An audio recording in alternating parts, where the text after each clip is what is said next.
have this vivid memory. I'm a young child playing outside when I feel a light tickling touch on my leg. I look down casually and realize the tickle is in fact a spider.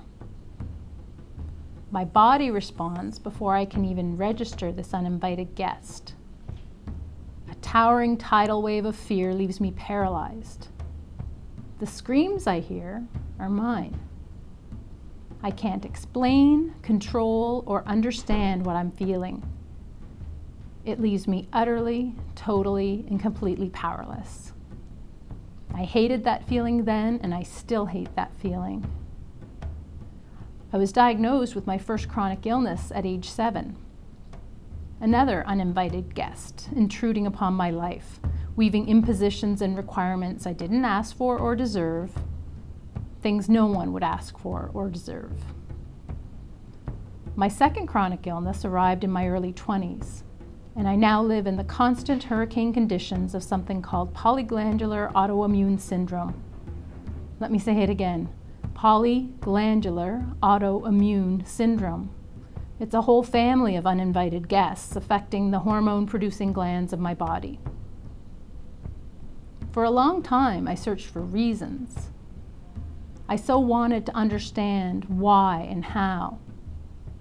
Sometimes there are reasons, sometimes there are not. Sometimes there are reasons not meant to be ever known or truly understood. For whatever reason, despite or in spite of my fears, my all-time favorite book would become Charlotte's Web, a simple yet powerful story of friendship between Charlotte the spider and Wilbur the pig. I could read about, admire, and appreciate spiders in my mind, but fear being near one up close, no matter how small.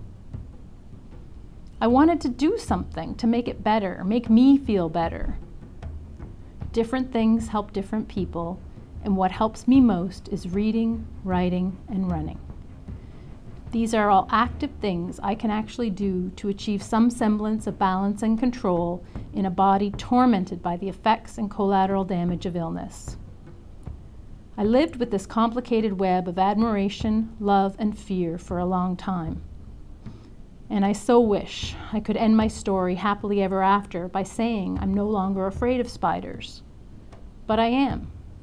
I have a hard time learning to be with the parts of me I don't like and can't control. Somehow, the fear that makes me feel utterly powerless is still there. But my fears, my strengths, the parts of my body that work and the parts of my body that don't are all a part of me, all a part of what makes me who I am. So who am I?